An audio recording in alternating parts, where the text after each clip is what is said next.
SuperTalk Mississippi media production. For year-round comfort you can count on, call Max Heating and Air. Serving the Pine Belt and surrounding areas, they handle heating, cooling, spray foam insulation, duct cleaning, and more. Quality service, trusted experts. Call Max Heating and Air at 601-649-4087. Oh, yeah. Good morning, Mississippi. Everything gonna be all right this morning. Mornings with Richard Cross. Oh, yeah. Here on SuperTalk Mississippi. Woo!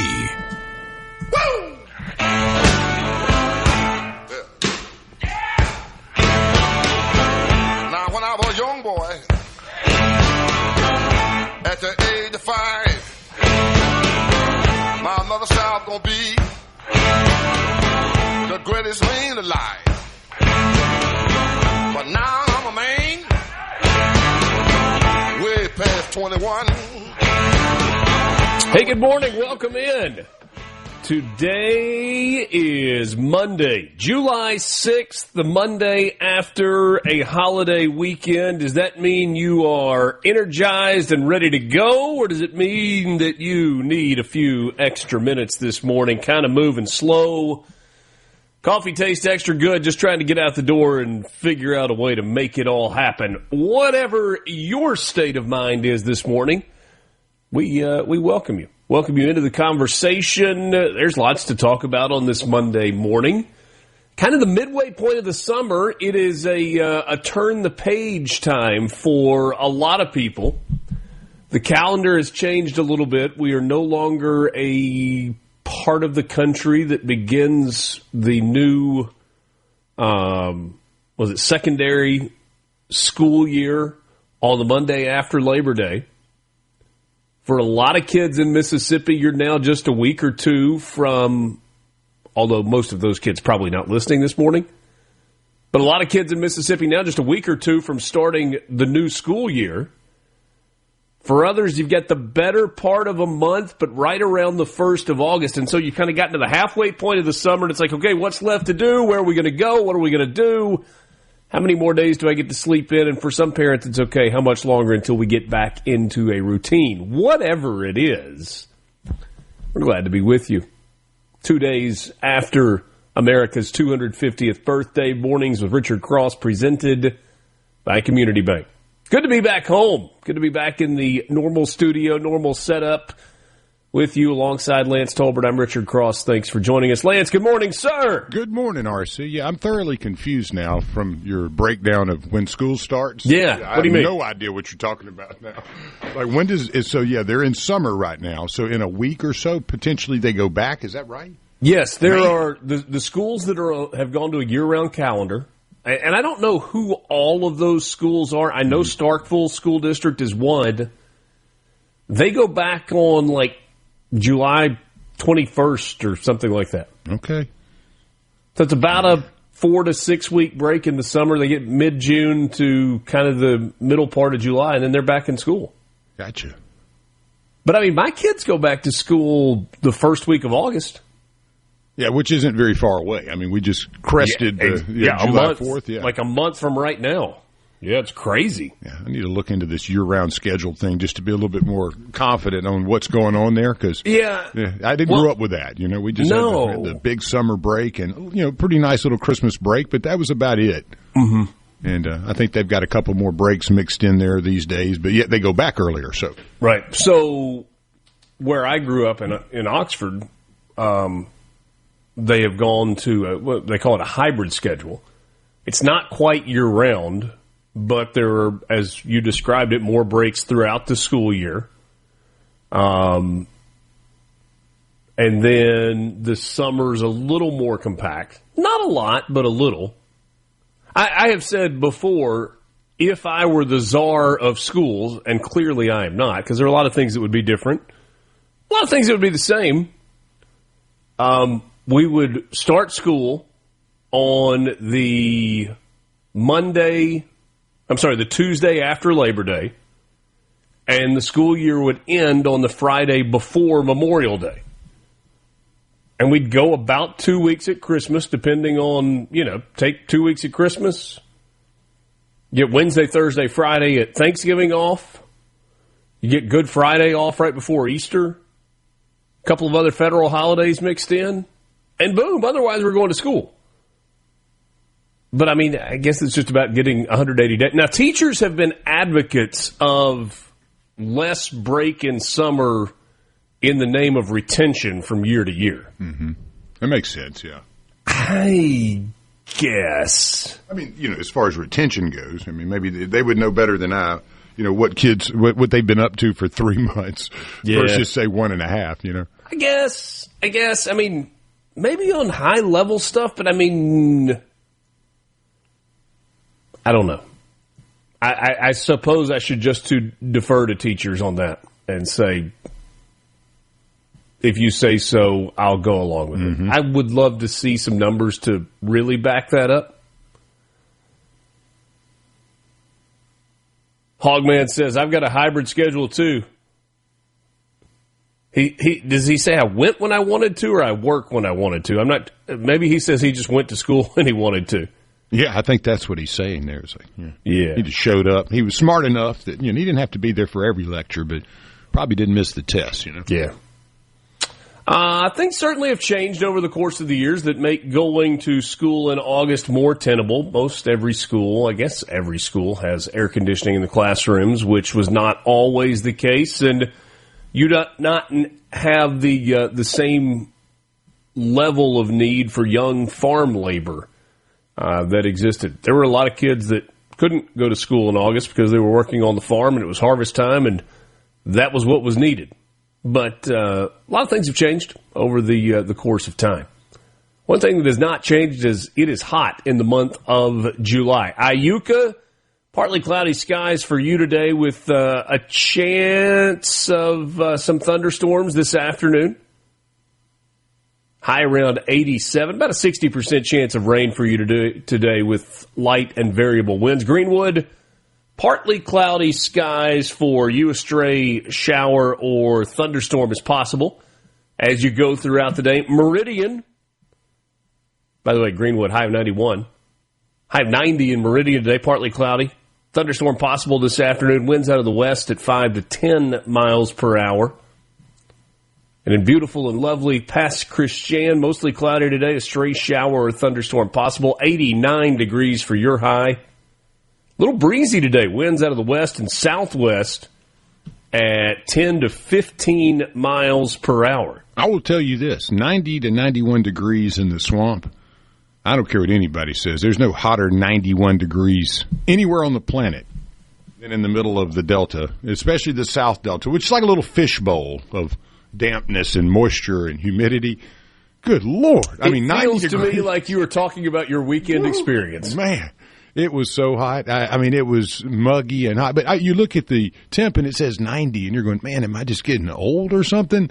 But I did have a couple buddies with me, and they were like, no, it's that hot. So, yeah. And then when you get Delta mud caked on you, from on your whole left side where you hit a hole and the side-by-side slings it all over you. Yeah, nice little caking. But, man, it was hot this weekend. Jeez. Yeah. I got to say, man, 90 degrees in the Delta. Y'all be careful, dude. It is that felt like 120, If you would like to begin sending them to us, I know this is a little abnormal. We've got a lot of news to get to, so I don't know how many of these. I want to know how you spent America 250. How did you spend your Independence Day weekend? Did you go to the soupy gumbo humid bowl that was the South Delta and hang out at deer camp with your buddies like Lance did? Did you sneak off to the beach? Did you try Malcolm's ribs recipe? Did you hang out by the pool, go to a lake? What'd you do? Especially if it's interesting. Even if it's not interesting, we'd love to hear. C Spire text line, 601-879-4395. Parents and kids, don't miss the C Spire Back to School event this Saturday, July 11th in Renaissance at Colony Park in Ridgeland.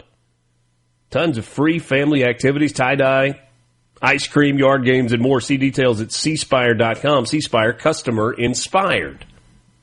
But Lance, you have to save your stories until then. Unless you just got... Oh, no. I mean, there's really no stories other than just work. What about wasps? Did you avoid the wasps? I was able to. I came stocked, but did not turn on the grill out front underneath where I knew that they had nested. So kind of circumvented them this go around. Well, how did you eat if you didn't turn on the grill? I got like a oven and stove and all that.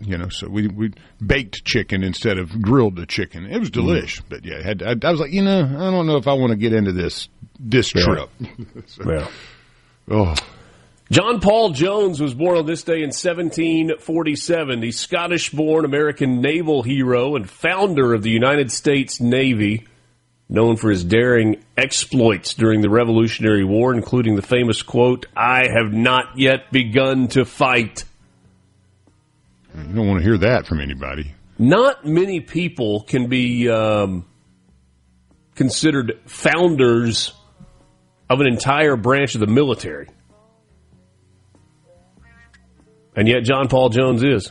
Stamford Raffles, born in 1781, British statesman and founder of Singapore. I suppose not many people can be considered founder of a country. He played a key role in establishing it as a major trading port in Southeast Asia. Much to get to with you this morning, and thrilled to be back into somewhat of a routine. It's Mornings with Richard Cross, Super Talk, Mississippi.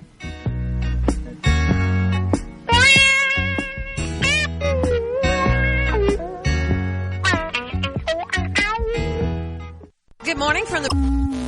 Reaching across the state and across the aisle. Mornings with Richard Cross on Super Talk, Mississippi.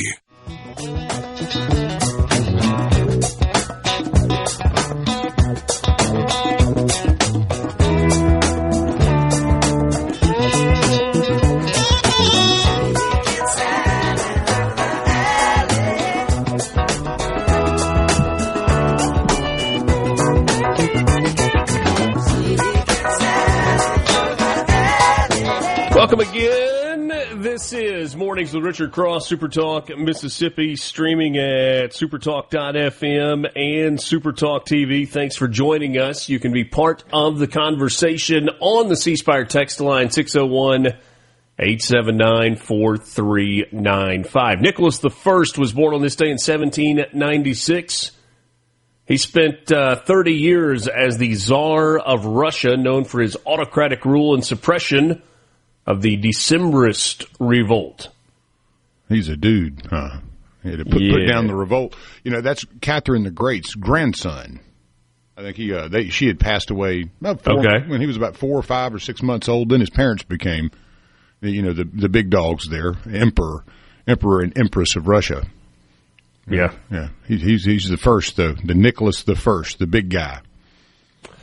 Nancy Reagan, the former First Lady, born on this day in 1921. She was an actress as well.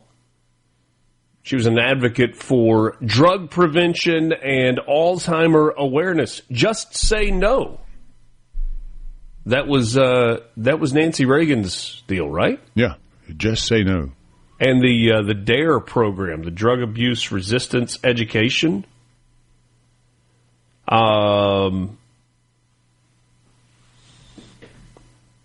Passed away in 2016. Sylvester Stallone, born in 1946, 79 years old, 80 years old today. 80! Man. For Sly. Looking good. Actor, director, screenwriter, Rambo, Rocky, Tulsa King.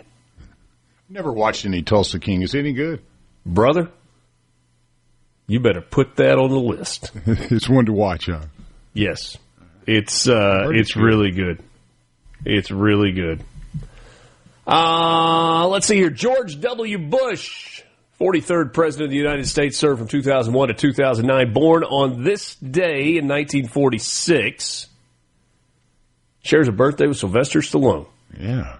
Governor of Texas. Same age, right? Yeah. Yeah, both born in 1946. Wonder which one could clear more brush out on the ranch in Crawford. George was an expert at the brush clearing. He can run a chainsaw. Yeah.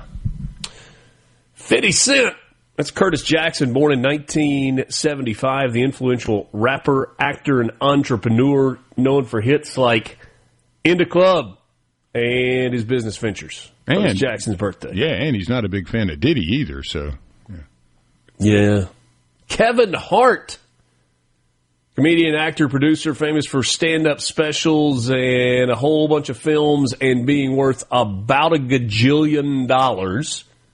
And being 5'1", yeah, or 4, something like 4'11". Yeah, pushing it. Yeah, he is hilarious though. Funny dude. Few things have happened historically on this day, the 6th of July. Richard the Lionheart, crowned King of England following the death of his father Henry II. That was in 1189. In 1483, Richard III crowned King of England after deposing his nephew Edward V. 1535, Sir Thomas More, English statesman and author of the book Utopia, executed because he didn't live in a utopian society. Actually, by beheading, because he refused to accept King Henry VIII as head of the Church of England. And so Henry said, off at the head! 1776, on the Pennsylvania Evening Post front page, the American Declaration of Independence announced. Couldn't they have done a special edition a day sooner? We've been, most people are like getting the Post and waking up and being like, look what we did 2 days ago. How about news. that? Big news that happened there. Yeah. In 1885, Louis Pasteur successfully administered the first anti-rabies vaccine to 9-year-old Joseph Meister, who had been bitten by a rabid dog. I don't know. Was it one vaccine? Because, they used to, I remember being a kid, it was multiple. You had to do multiple rounds. So must have had an extremely strong rabies vaccine. But, Joseph Meister probably appreciated that. That was a rough disease to have there. No doubt. Yeah, you don't want that. It was 1942 when Anne Frank and her family went into hiding in Amsterdam to escape Nazi persecution. They stayed hidden in that secret annex until 1944. The Hartford Circus fire killed 167 people in 1944. In Connecticut, Big Top Tent caught fire. Ooh. Yeah. Sounds terrible. Yeah, it does. Chris in Pontotoc says, good morning, Richard. I listen on most mornings. Appreciate the show. The crypt of John Paul Jones is underneath the chapel at the Naval Academy. Well, that's cool. Thanks for sharing that, Chris. That is incredible. Incredible. And thanks for listening. News headlines for you this morning. This is a tough one. Law enforcement is searching for an Ocean Springs teenager who traveled to Horn Island with friends on the 4th of July and has not been seen since.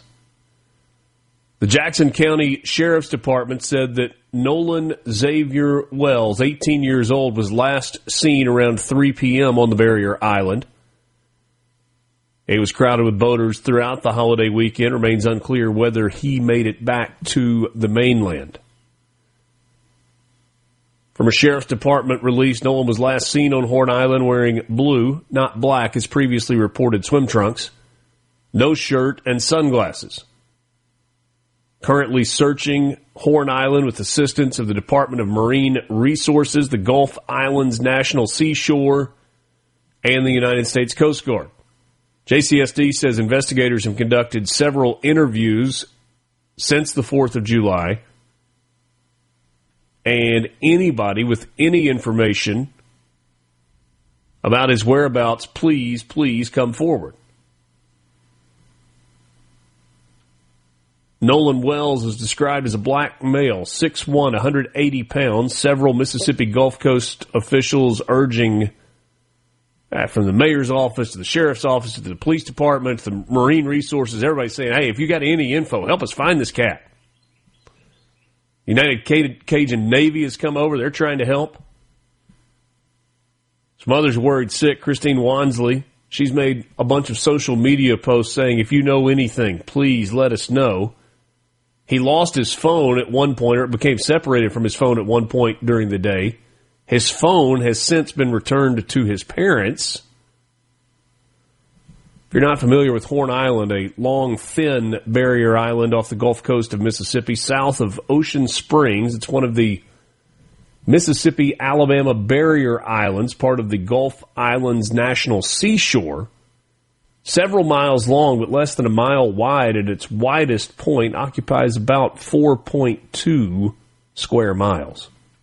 You know, I first read that story yesterday. Yeah, I've been out there a lot and fished those areas, and just praying that he wasn't swept, into the currents. But being on the west end or the east end of those islands, the currents are just absolutely rough. And, just one of those thoughts and prayers. But, I've been out there. It is a desolate area. And the hope is that he is like the English soccer fan who had been missing for 10 days and was found propped up in a pub watching soccer, blissfully unaware that anybody was looking for him. Wow. Probably seems a little more unlikely in this case. A mass shooting in Centerville early Saturday morning has left 2 people dead and 7 others wounded, according to the Wilkinson County Sheriff's Office. It happened near the Orchard Cafe on Highway 24, nearly 1 a.m. in the morning. After Fields Health System notified Wilkinson County E911 dispatch that multiple gunshot victims had arrived at the hospital's emergency room, deputies responded. Officers responded. Law enforcement determined that 9 people suffering from gunshot wounds had been transported to the hospital by private vehicles. According to investigators, 2 adult black males died from their injuries, their identities yet to be released. 3 additional victims were transferred to an out-of-area trauma center for further treatment. 4 others treated and released. Officers that are at a loss right now, they are pursuing all investigative leads and would love your help. You're a witness. If you have photographs or video related to the incident, please contact the Centerville Police Department or the Wilkinson County Sheriff's Office. More news headlines plus your sports update coming up right after this. Mornings with Richard Cross, SuperTalk, Mississippi. Watch out, strange camp people, little red roosters on the prowl.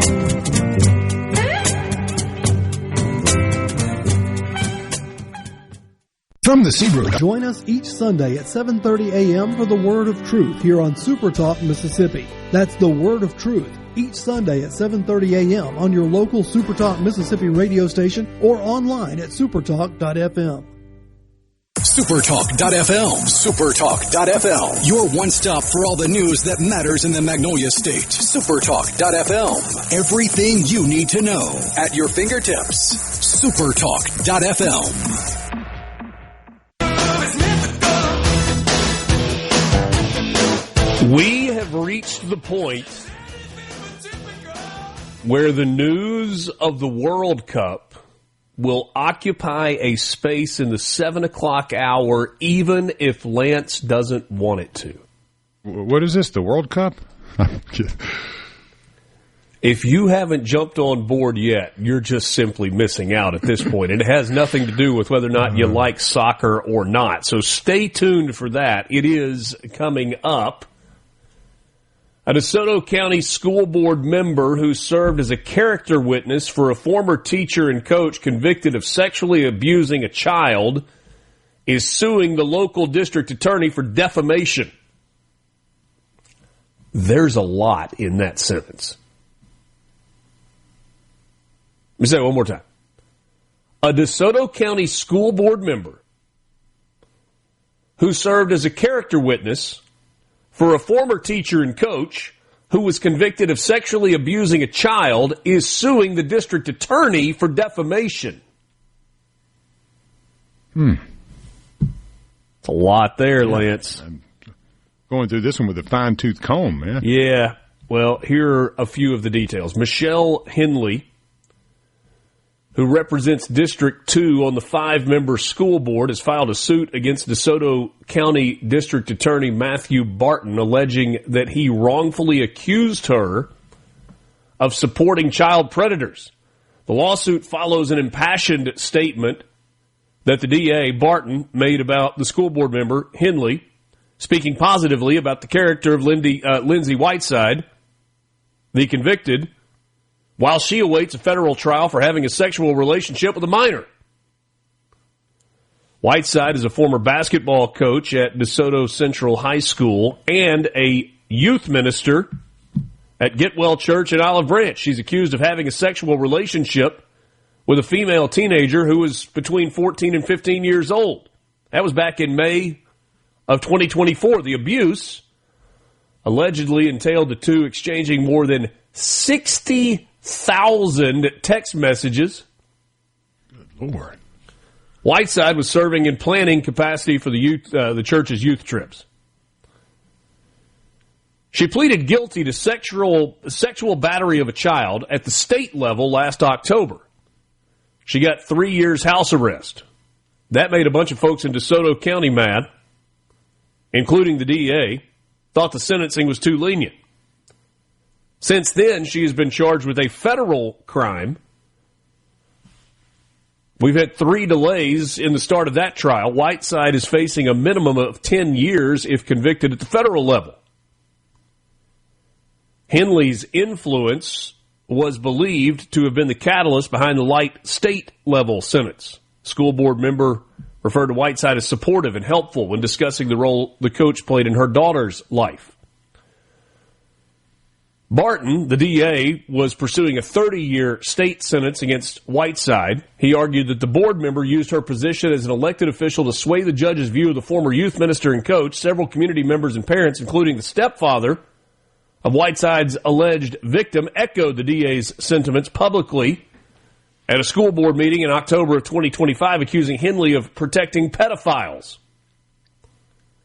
The district attorney, Matthew Barton, said, quote, "If you are wondering why a judge would feel comfortable giving house arrest to a predator when the victim and the state were requesting a maximum sentence, then you can look no further than people like Michelle Henley."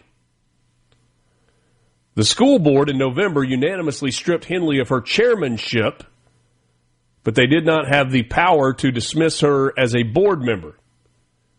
Reportedly, she has been asked by other board members repeatedly to step down, and she has said, not going to do it. And now she is claiming that her reputation has been damaged and is seeking this defamation suit. What a mess. Goodness. Whew.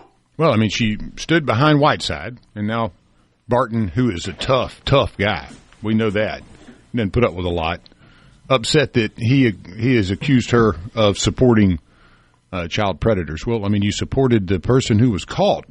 I can kind of understand the point of view there from the DA, you know? Yeah. A Jackson murder suspect has died in his jail cell. Hinds County Sheriff Tyree Jones reports that 18-year-old Milan Butler was found unresponsive in his cell Friday morning. Butler was promptly transported to Merritt Health near I-20. He was pronounced dead shortly after arrival. Cause of death appears to be an assault. The inmate was booked on Wednesday on a murder charge linked to the June 13th shooting on Rebel Woods Drive. Butler accused of opening fire and killing 32-year-old Melvin Edwards, with Jackson police further alleging that 22-year-old Cameron Mitchell acted as an accomplice.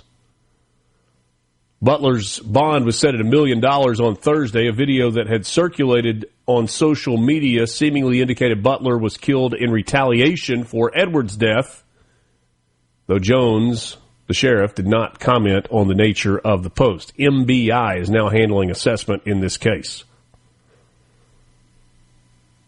Hinds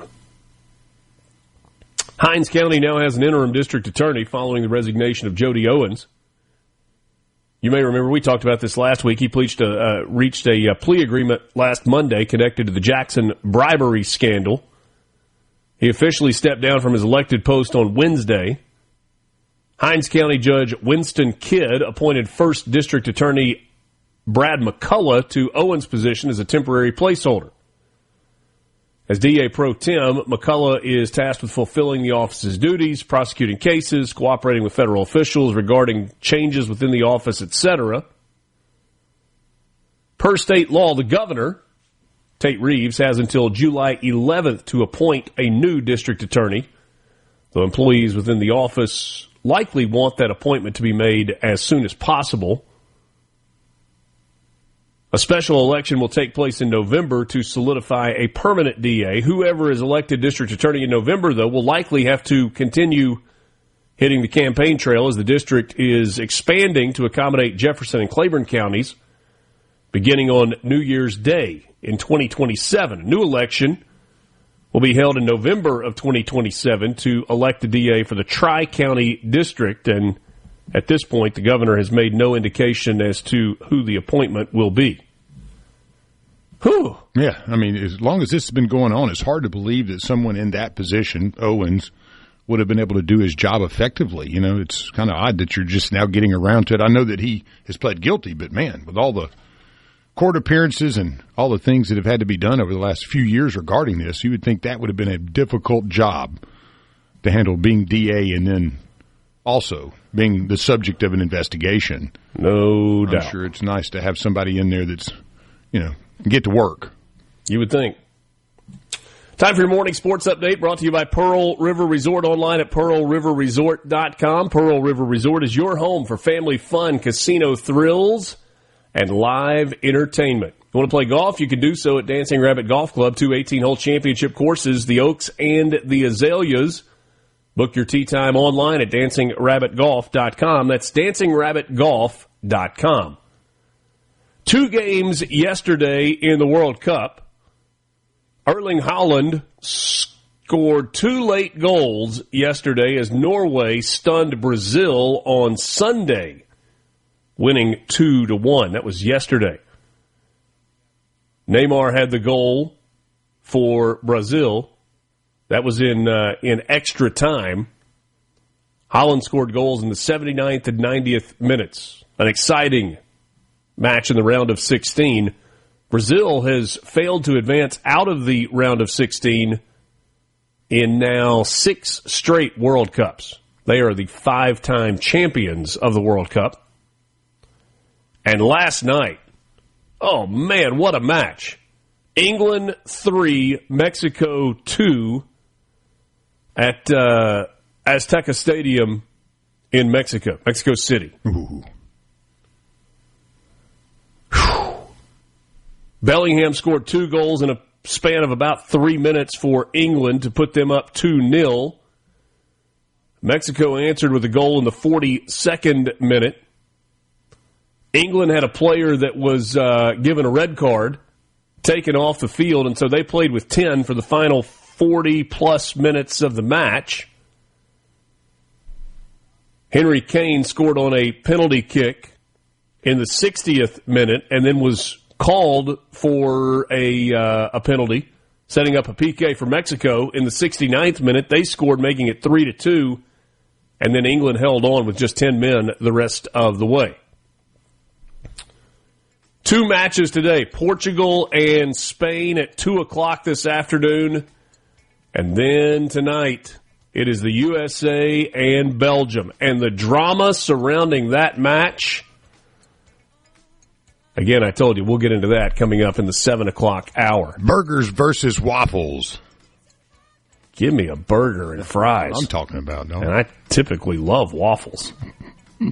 4 players from Mississippi have made the USA Collegiate National Baseball team. 2 from Mississippi State, Tomas Valinkas and Ryan McPherson. 1 from Ole Miss, Walker Hooks, and 1 from Southern Miss, Graydon Harris. The group will compete in the World Collegiate Baseball Championship in Taiwan, July 11th through the 15th. That is your morning sports update, brought to you by Pearl River Resort, online at pearlriverresort.com.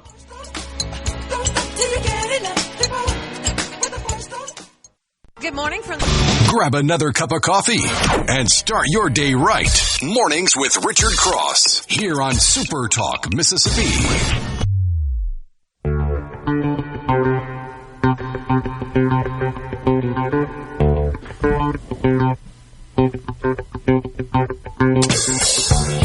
It is Monday morning, July 6th, and it's time for your Mississippi Lottery Update, brought to you by the Mississippi Lottery, online at mslottery.com. Lotto America up to $32,210,000. Got a drawing coming up tonight, Saturday night.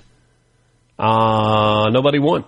And that one just keeps on rolling and rolling and rolling. I think we're still at third largest all time. There was no jackpot winner on Saturday night for Powerball, meaning that the jackpot is now up to $416 million, the almost $187 million estimated cash value. Mega Millions, $576 million. The cash value there, $253.9 million. Still don't have a winner in Millionaire for Life. That is a relatively new drawing. But we did have not one but two winners for Mississippi Match 5. Talk about being a day late and $1 or $260,000 short, though. Ticket purchased at Murphy Oil and Horn Lake matched 5 of 5 numbers to win a $310,000 jackpot over the weekend. The very next night, another ticket purchased at Midway Food Mart in Moss Point won a $50,000 jackpot. I mean, it's hard not to be thankful for winning a $50,000 jackpot, but man, just the day before, somebody won the exact same jackpot and it was $310K? Everybody should Timing's be happy, I everything. suppose. Yeah, timing is everything. Lottery Claims Office was closed on Friday of last week to celebrate Independence Day. So they only paid out $284,000 and change last week, but retailers paid out $5,036,674 to be exact. Be sure to download the Mississippi Lottery app on your phone. It is free. You can scan your tickets there so you don't have to cross-check the numbers to go, did I win anything? You don't miss a number that way. Just scan it. Makes it easy. You can also visit the Mississippi Lottery online at mslottery.com. That is your Mississippi Lottery update. I suppose this would fall into the sports update that we did just a few moments ago, although calling professional eating a sport is sometimes a stretch for some. The Nathan's famous hot dog eating contest helped mark the 250th birthday of the United States. Plenty of chomp and circumstance.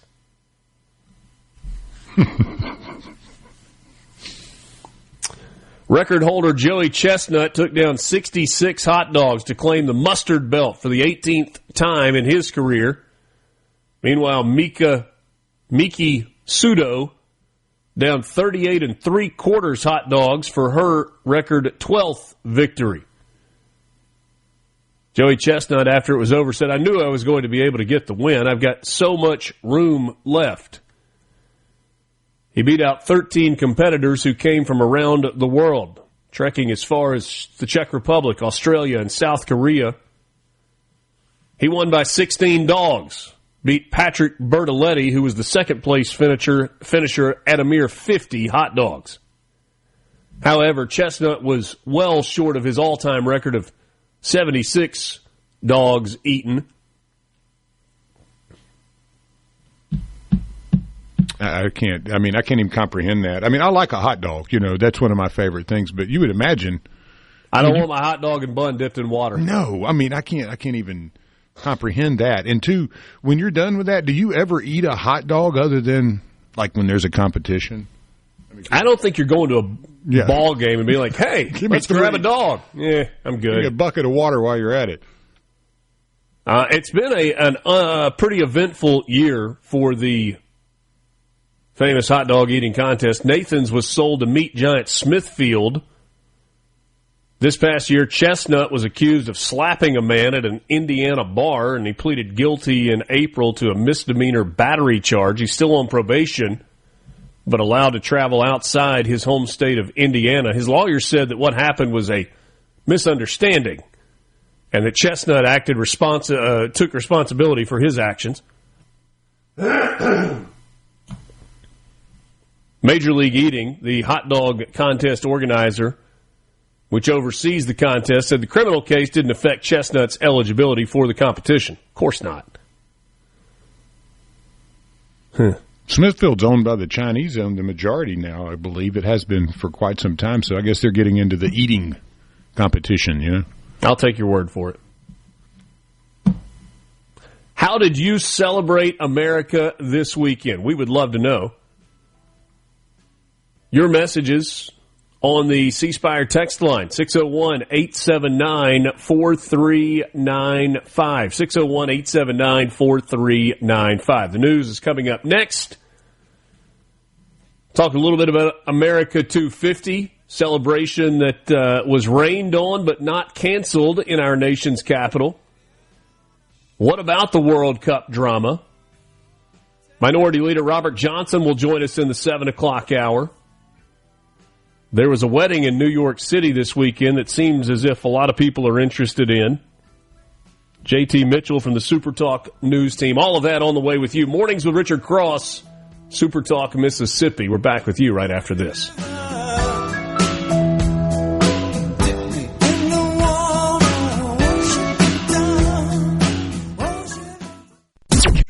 The views and opinions expressed by the hosts, guests, and callers on this show are not the opinions of TeleSouth Communications, its management, or advertisers.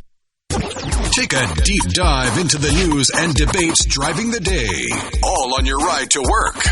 Mornings with Richard Cross, Super Talk, Mississippi. But she always knows her place. She's got style, she's got grace. She's a winner. She's a lady. Oh, she's a lady. Talking about that little lady. And the lady is mine. 7 o'clock hour. Good morning and welcome. This is Mornings with Richard Cross. Today is July 6th. If you're moving a little slow after a long holiday weekend, well, help yourself to an extra cup of coffee this morning, whatever you need to get going and get the week started. Thanks for being with us. Mornings is presented by Community Bank. Ever notice how some places still know your name? At Community Bank, that's how banking works. We're a bank that knows community because we live here, and when you walk in, you're more than an account number. No matter what your banking needs are, at Community Bank, you will talk to real people who care about your goals. Community Bank, a local bank built on relationships. Stop by your neighborhood location or learn more at communitybank.net. The 7 o'clock hour every day is brought to you by MWG Employer Services. Running a business is tough, and if you are struggling with HR, benefits, payroll, you're not alone. That's where MWG Employer Services comes in and can help. They can provide a full range of employer services, plus a custom plan that fits you. Give them a call today. Their phone number is 601-206-7966 or go online to MWGEmployerServices.com. How did you celebrate America 250? 250th birthday of these United States of America. A lot of fireworks, a lot of grilling activity this morning on the C Spire text line. Jerry in Pontotoc says he shelled peas on the 4th of July. I don't know if it's a bygone tradition, but I think there are a lot of us who can remember a time when we shelled peas at our grandparents' house. Oh, definitely. My mama would have the dip of Garrett snuff in, the smoke sunglasses on, the dress, and the combat boots, and tell me all kind of good stories about, you know, Virgie and Van and Myrtle and all the people, all the relatives. Multiple 5-gallon buckets in the living room? Well, we were sitting on the front porch on the old metal buckets, you know. They were like, okay. You'd wash clothes in them sometimes, and then you'd shell the peas in them, and multi-use, yeah. And she had that fingernail where she could just run it right through there and get them on out, and I'd watch this and be like, how do I do that? She goes, takes a lot of practice, bud. Amanda in Pike County said homemade burgers and Mayhaw ice cream. Then off to the Grand in Hattiesburg to see Young Washington. Good movie. Okay. What is Mayhaw ice cream? some kind of fruit, right? Let's see. Is that the peach family? I'm trying to remember what the mayhaw. It's a tree, I know that. And then, yeah, you get berries off of it. Okay. Yeah. Thorny, delicious tree native to the wetlands and river bottoms of the American South, prized for its small, tart, apple-like berries. Harvested in May. Not peach-like. Yeah, okay. Yeah. I think that's what the deer love. Yeah, I have a few of these little, I'm not sure what they're called in this one area, little red, berries on them. And as high as the deer can reach, they're all gone. That's the line. Man, they love them too. Larry and Mize said had a parade in our small town of Mize, and then we cooked a whole hog on the grill. It was a good time. Another message: we put a pig in the ground, but we didn't have beer on ice since it was at a local church. We ate it on Saturday and again on Sunday. Good times. Has anybody out there ever done that with a goat before instead of a pig? The reason I ask is yes, they have. Amazing. Yeah. Well, when I was down in Mexico the first time, that's how we were rewarded with the food. That we were given was a barbecued goat. I'd never had one before, but it was done in the exact same way as a pig. Basically, everything left on it, interior of it, hollowed out, put in tin full, and smoked underground or heated. Yeah. Boy, it was delicious, man. Okay. Didn't know if anybody tastes like chicken? No, not at all, yeah. Goat's very greasy and soft, when cooked like that. Yeah, but greasy, man, let me tell you. Jay in the Res says we ate ribs, got in bed at 8 o'clock, and watched fireworks on television in New York. See the Brooklyn Bridge partially caught on fire as a result of fireworks? Ooh. A metal bridge, huh? Kevin says we shelled peas, picked cantaloupe and watermelon, and went to my buddy's house, and he had a whole hog. Oh, man. Uh-oh, this is a tough one. Worked the night shift and slept during the day. Good for you getting the sleep. We found some hog wallers. That was my most productive part of the trip, was locating hog wallers, man. You ever seen a hog waller before? Pretty impressive. About area where they've ruined the farmland? Well, not necessarily ruined it. They just, you find a low spot where maybe there was a little hole in a road or in a spot that had a little holding water, and you come back about 3 months later and it's wallered out and it's literally waist deep in mud, and you could just see all the hog hair and all this stuff. And it's the most nasty thing you've ever seen, but probably one of the most interesting. Right, too. One of the more interesting. Mud stinks. Oh man, yeah. And then you add the hog to it, but we found several, and boy, one of them was just epic. Yeah. Yeah. So it's like, okay, now we know where they are. Yeah. Our fishing trip on Friday morning yielded mixed results. So we got on the boat, and the first thing the captain said was, man, full moon. I don't know how it's going to be today. Mm-hmm.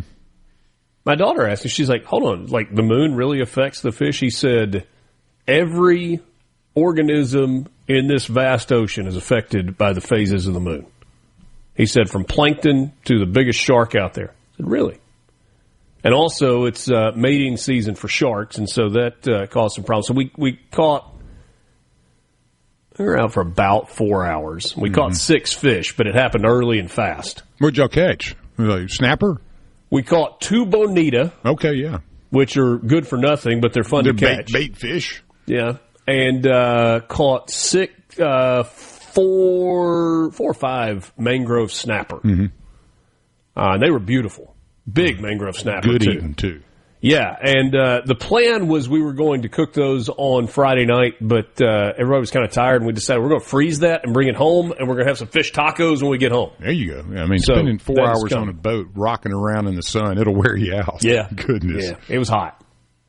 Then great fireworks and all of that on Saturday night. Had the kids ever done getting out on a deep-sea fishing boat before and done that? Yeah, a couple of times. Good. A couple of times. So they were two pros. Oldest went. Ava Montgomery and Obi went. Franny was not interested in getting up at 4 to Cece and Senatobia. Says you got to throw the fish moon pies to offset the effects of the moon, but not many people know that. Yeah, I didn't know this either. Okay, yeah, good to know. Carry a box of those. That makes sense. Do they need an RC Cola also, or just the moon pie? Keith in Vaden, congratulations to you, my friend. He said, I had a great-grandson that was born on the 4th of July. There you go. That is outstanding. Yeah, Independence Day, baby. My next-door neighbor, we were the same age. He was a July 4th birthday. That was always a fun time of the year growing up with a friend that had a July 4th birthday. In Washington, D.C., we had to wait a while. Storms rolled through the area, and if you believe the president on numbers, there were in the neighborhood of 375,000 people on the National Mall when they were told to clear out because of lightning and storms in the Beltway part of D.C. Donald Trump, though, when it looked as if the event might be canceled, he put the kibosh on that quickly. He went to Truth Social and said, I don't care if it's 4 in the morning. I'm going to speak tonight, and we will have fireworks. Didn't have to wait that long. He took the stage about 11 o'clock Eastern time, maybe a little after. Wrapped up his remarks just before midnight Eastern. It was kind of a cool speech in that, there was a lot of Trump speaking style that he didn't focus on himself as much. The theme of the speech was the American flag and all the different versions of the flag that have come along. And he brought out a number of people that were tied to different flags, different versions of the American flag, honoring veterans from World War II and the Korean War and Vietnam, special forces from Vietnam, all of them appearing before flags that symbolize some of the most significant and challenging moments in American history, from the one that was draped over Abraham Lincoln's casket to the one that flew on the plane that was piloted by the Wright brothers. Trump did lean into partisan territory at times during his speech, stumping for the Save America Act, an elections bill that has encountered lots of challenges in Congress. Highlighted his support of the Second Amendment, revived denunciations of communism. That is becoming a theme for the president. And for many others that are paying attention. Mornings with Richard Cross, SuperTalk, Mississippi. We're back with you right after this.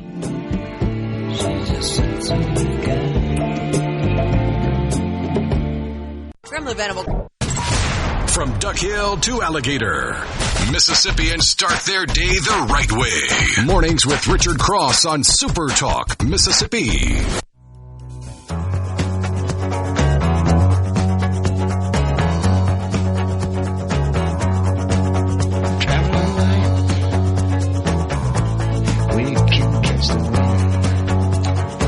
The C Spire text line is open to you at 601-879-4395. Parents and kids, don't miss the C Spire Back to School event this Saturday, July 11th in Renaissance at Colony Park in Ridgeland, featuring tons of free family activities, tie-dyeing, life-sized yard games, ice cream, loaded teas, and more.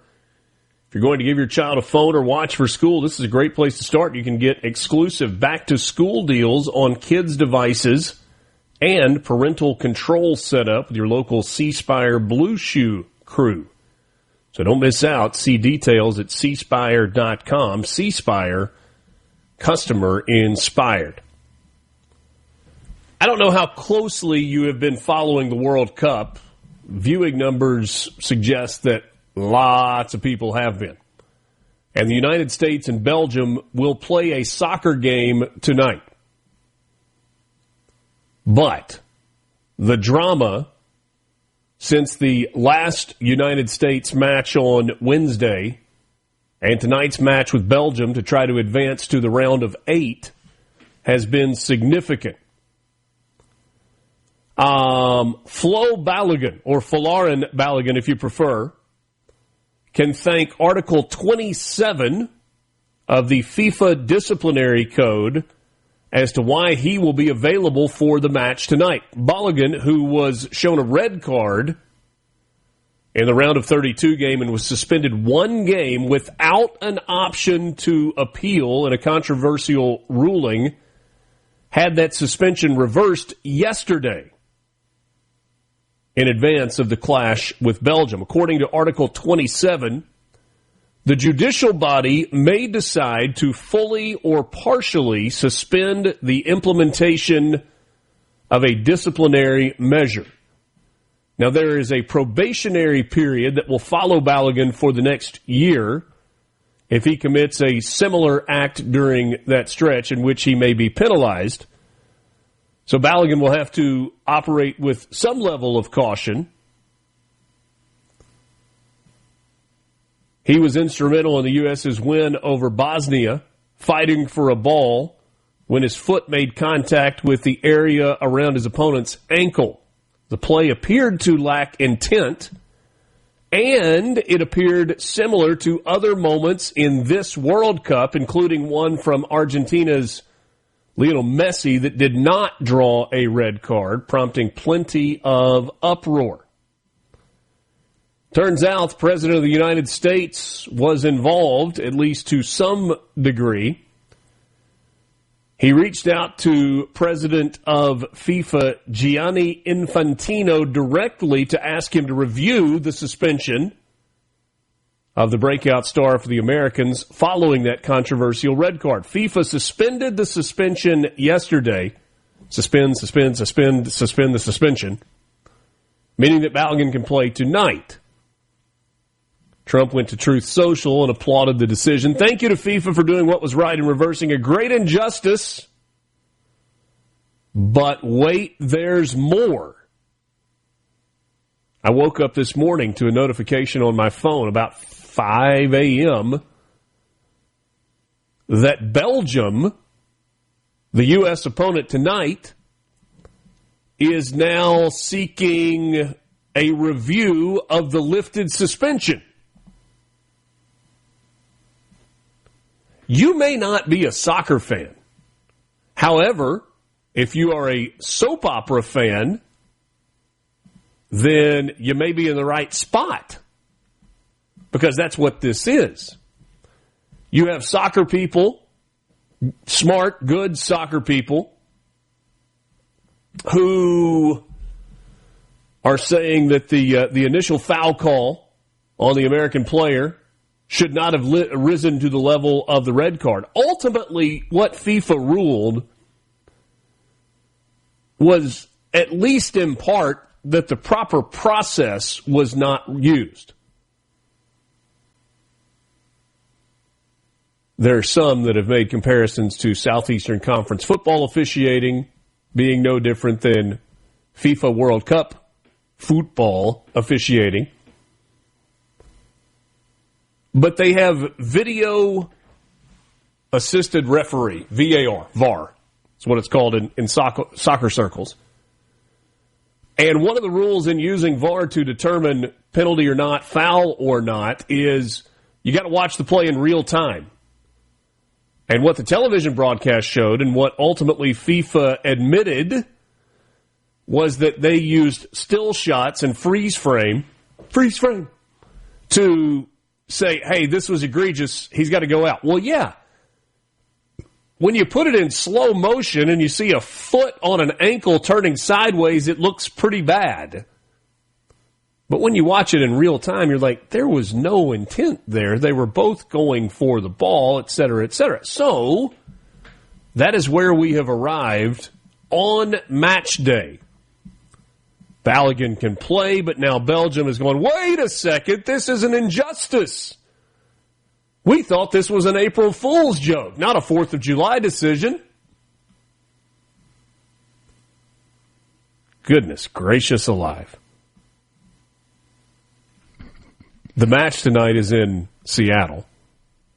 I know we discussed this on Thursday, Lance, that you were superstitious and you have not watched any of the American games in the World Cup. No, not yet. Are you going to maintain your level of superstition, or will you be joining the roughly 40 million Americans, maybe 50 million Americans that are watching tonight against the Fighting Waffles? Yeah, I'm probably going to tune in tonight. I mean, it can't be all about me, right? I mean, if they don't win, it's not my fault. So, yeah. Mm-hmm. I've had to come to terms with that. The world doesn't revolve around whether I watch this or not. So I think I'm going to tune in. Yeah, I can't miss this. I mean, burgers versus waffles. Come on. With all the soap opera type of drama around it, too. Yeah, man, this is going to be a good one. Yes. I have a feeling the red card recipient is going to score a few goals, too. Oh. Which would just throw gas on the fire. Exactly. Yeah. Hogman says he must be superstitious, too, because he hasn't watched any of it. Get a message with a 901 area code. That's West Tennessee. Belgium is just scared of the USA team, and they want every advantage they can get. Of course they do. Mose, if the game is in Seattle, it will be considered an away game for the U.S. Mose, I hear you, but nah. So, yes, Seattle, Pacific Northwest, bastion of liberalism, all of those things. But no, sir. That is scientifically the loudest stadium in the United States. That's the home of the 12th man, NFL style, not Texas A&M style. Those fans are rabid, and it will be deafening. Well, and, kind of the undercard, though, which would probably be one heck of a battle, Portugal and Spain. I mean, it's going to be great. Yeah, they share the peninsula, man, Oh, yeah, that one's going to be fantastic tonight or this afternoon as well. That is your appetizer. And these round of 16 games have been incredible. If you go back and I'm just going to be honest. I like soccer. I don't love soccer. But we watched so much soccer over the weekend. Egypt and Australia on Friday, 1-1 draw, penalty kicks. A lot of people were saying the match of the World Cup was Argentina-Cape Verde. Cape Verde, a small island off the west coast of Africa with a population of 500,000 against the mighty Argentines. Argentina won it 3-2. Colombia beat Ghana 1-0 in a thrilling game. Boy, Morocco beat the brakes off of Canada in Toronto, 3-0. France beat Paraguay 1-0. And then we had the games yesterday with Norway 2-1 over Brazil and England 3-2 over Mexico.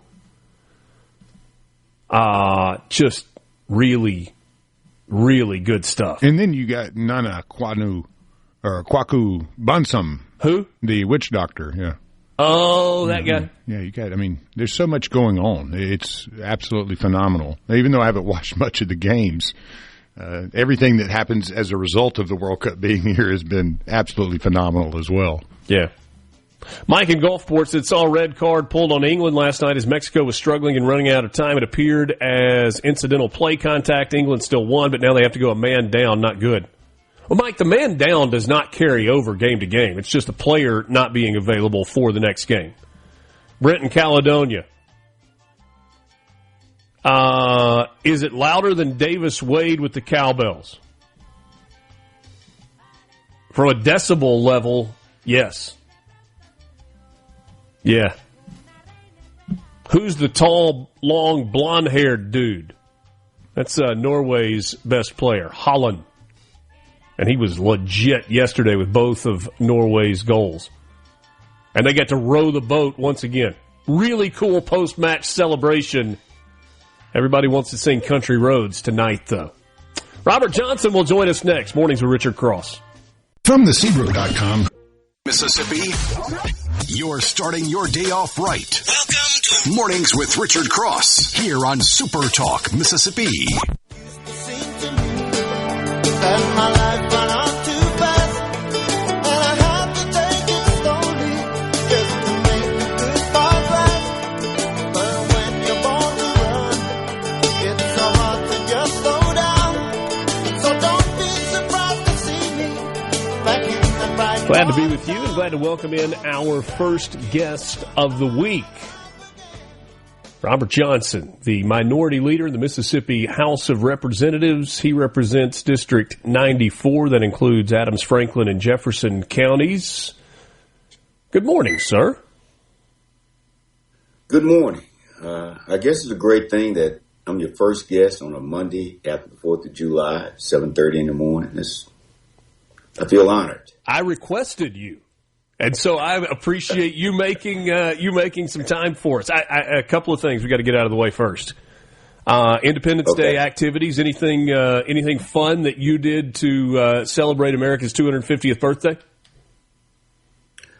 Just got together with family. We ate, we drank, we laughed, talked, and watched fireworks. That's the script. That's a pretty good script. What about the World Cup? Have you been following the World Cup? The United States play in the biggest sporting event in the world? Hey, I respect it, appreciate it. I can only get through about 5 minutes of it, and then I'm done. Let me tell you what I do notice, though, when I watch it. I'm like, these guys have to be in the best shape of the world. They just never stop moving. They're running the whole time. It's pretty incredible, but I'm just counting down the days of college football. I think we inside 100 days. So we absolutely are inside 100 days. We're closing in on just a couple of months. So you're not tuning in tonight for the United States and Belgium, even with all the it's turned into a soap opera. Oh yeah. I will watch. I will watch as much of that one as I can. I have been following the story. Actually, I've been following, the progress of the United States team because my understanding, nobody really expected them to get this far. So it's pretty phenomenal where they are. So, I want to see that tonight. I will be watching that tonight. It certainly has been a cool story. Always a pleasure to visit with you. The story in Mississippi that seems to have dominated the time since the legislature finished up and kind of moving toward next year is a conversation about redistricting. And it's got lots of layers, and we're talking about legislative redistricting and Supreme Court redistricting, but also congressional redistricting. Do you have a general thought on that as we kind of start down this road?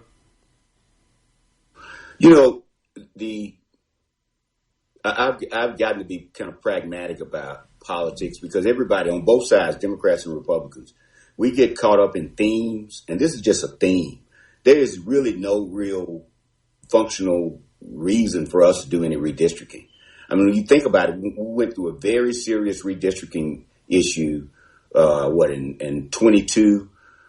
We did congressional redistricting. We went back and forth. The funny part of this story is the congressional redistricting because, we were trying to create a more balanced districts. We even got Benny Thompson to the point where we say, look, you have enough Democrats or African Americans in your district. Let's try to spread them out. And the Republicans said, no, we don't want any more. In fact, they added more African Americans to Benny Thompson's district. And everybody seemed to be happy except Benny Thompson, even though he had a more Democratic and blacker district.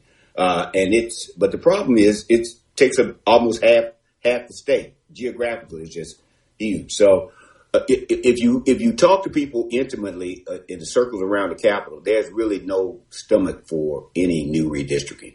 But politically, theme-wise, publicly, everybody has to be, we got to get this done. There's nothing to do. We've gerrymandered ourselves into polarized Democratic districts and Republican districts.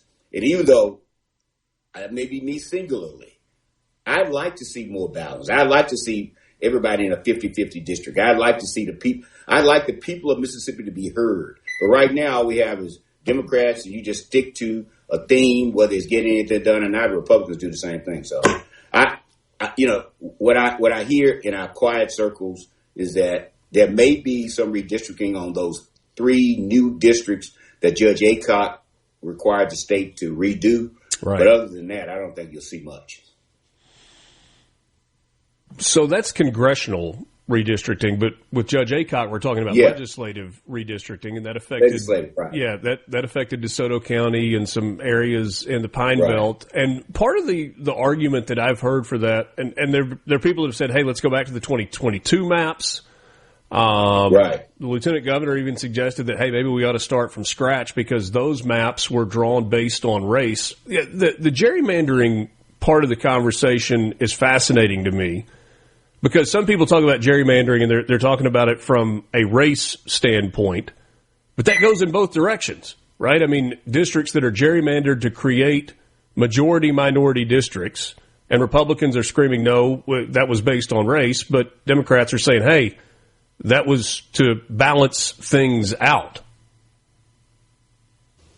Well, it started out balancing things. It started out because we 30, 35, 40 years ago, we weren't able to elect the requisite number of African Americans. They weren't, African Americans always voted for white candidates, but nothing indicated that we could get the same kind of treatment. So they said we need to create blacker districts. That turned into, every cycle turned into blacker and whiter districts. And look, people may get mad at me. Democrats were just as guilty of it as Republicans. African Americans were just as guilty of it. Hey, give me more. Republicans, okay, I'll give you more. What that ended up being is, whiter districts and blacker districts. So you ended up with candidates who probably were traditionally Democrats, but they were in districts that became politically polarized because we based it on race. And so they end up, I don't give excuses for people who switch parties, but a lot of it was just a matter of practical decision. Hey, if I can't get elected as a Democrat, I'll run as a Republican. So we end up with super PAC Republican districts, super PAC Democratic districts, and there's enough blame to go around on that. Yeah. I have to ask you this question. Smoke detector in your office. Can I send you a 9-volt battery? Do you not hear that beeping in your office? Every time I've ever had a conversation with you, we hear that beep. I don't think you even hear it. Do you not hear that every 30 seconds or so?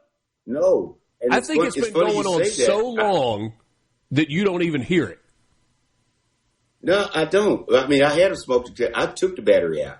There must be some background with my alarm system. See, it just beeped. I think that's my alarm. It just beeped. Okay. Yeah, I think that's my alarm system. All right. Yeah, yeah. Every time we visit, people comment on that beeping in the background. They're like, can we get him a battery for the smoke detector? I was going to send you one if you needed it. Yeah, and it's just in my office. But you're right. Okay. I need to. In fact, I'm looking at it now. It says replace battery, so I need to do that. Well, you tell me what size battery it is, one all the time, and we will send you a battery. It's not the same one. It's not the same one. Okay. So I replaced that one. Now I got to replace a new one.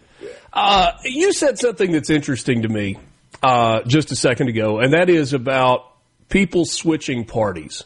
For a long time, people who politically were probably more aligned with the Republican Party and looked like what we think mostly white candidates would run as Democrats because they said they could not win as a Republican, especially in local races. That seems to have changed. I don't think you have nearly as much of that happening anymore. There are more people that have kind of switched over and run either as independents or Republicans. Why did that change? Well, because of just what I just described. The district became more polarized. My perspective was a little different. I thought people were running as Democrats, but then they had to, because the demographics changed in their districts, they switched to the Republican Party. But either way, it still boiled down to these packed districts and people doing whatever it took for them to get elected. And a lot of times they end up being switching to Republican parties. People say that they were more inclined to be, they wanted to be Republican, but there was not room for them to run as Republican. Some of them may have been the case, but a lot of them were pretty solid Democrats who switched to the Republican Party because it was too difficult for them to get elected as Democrats because of the numbers. We had some new laws that went into effect in Mississippi just last week. Is there anything that you thought was significant that changed on July 1st? The SHIELD Act. I know that this idea that we got a problem with people voting, which there's nothing, no statistics, no research that shows that we have a lot of non-U.S. citizens voting in elections. We just don't. And that particular act, sometimes we create laws to deal with a singular problem, and it becomes so broad and it's trying to capture everything. There could be a problem. It becomes dangerous. The idea that you may end up having U.S. citizens having to show up because they just registered or because they moved or because a woman's name changed and because she got married and her birth certificate is not the same. I think, I just think that is way too much. I constantly do not understand why we want to make it more difficult for people to vote. And think about it. Tell me one case of electoral cheating or ballot fixing. Not one case has been prosecuted in the state of Mississippi. I don't know, but one or two cases have been prosecuted in the country. But we keep creating these laws like we got this huge problem. And we end up hurting our own folks. Quick time out. More coming up with Robert Johnson right after the break. From the Venable Glass Traffic. To know what's being said in the halls of the Capitol? You're in the right place. Mornings with Richard Cross continues on Super Talk, Mississippi. When they play their music, that hard rock music, they like it with a lot of flash, but it's still that same old backbeat. Minority Leader Robert Johnson in the Mississippi Legislature, Mississippi House of Representatives, is my guest. It's Monday morning, July 6th, 2026. Glad to have you along on Mornings with Richard Cross, presented by Community Bank. There's been a lot of talk. Yes, sir. Can I just say one thing? You brought up the redistricting thing. Just as a general idea, when I first got elected, we talked about roads and bridges, public education, whether or not we had enough money for schools, whether we're going, let's build a new dormitory at Alcorn or Jackson State or Mississippi Valley or Mississippi State, or things that matter to people. Let's see if we can create some jobs or fix the industrial park in Wiggins or something like that. Now we spend so much time on elections, which we don't have a problem with, on whether or not you got transgender boys going to girls' bathroom, which I can't think of one case in the state of Mississippi where that happens. And the things that matter to people, we're losing population. I don't think it's just because culturally and socially people want to see us do better, but I think people get tired of just arguing about things that they don't care about. And they'd like to see us working on things that they care about. I think young people would like to see us creating opportunities as opposed to what are we going to do about, it's just craziness to me. I just rather, 30 years ago, even though we allegedly were more racially polarized then, we spend more time working on things that matter to people. We don't do that anymore. Well, isn't that national politics creeping into the state politics level as well? Yes. Okay, but here, my question to you as a follow-up on that would be, you're a Democrat, and unabashedly so, but when you see what's happening with the National Democrat Party, with the Democratic Socialists that are rolling in, and some of the ideas that are being pushed at the national level, does it become hard for you to sit here and go, yes, I'm a Democrat, when that is the identity of Democrat politics at the national level? Yeah, but it's not how does that become look, even then, again, 30 years ago, what happened on the national level did not define who we were as Democrats or Republicans on the state level. All politics are local.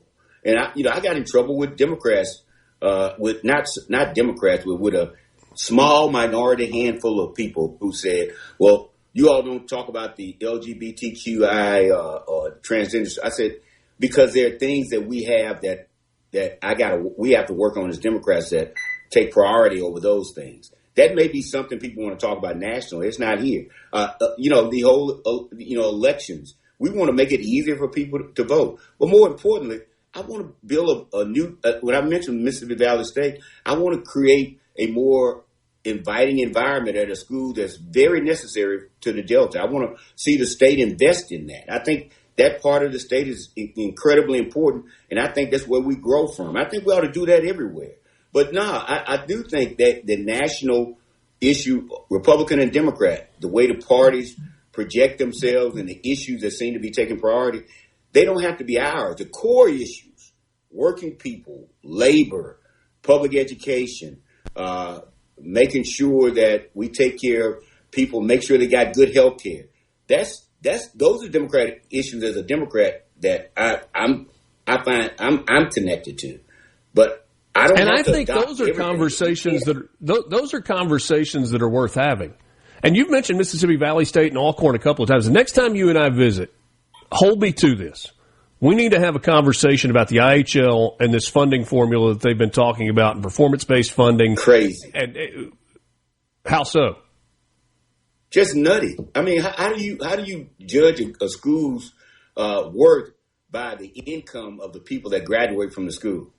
How do you do that? That's one of the parameters. That's one of the parameters, but schools should be graduating students, and students should be progressing while they're in school. We may be on opposite sides. But we need to talk about that in detail. Yeah, but not to get too deep in it, because I love to talk about it. But the context, for instance, they brought up Mississippi Valley State.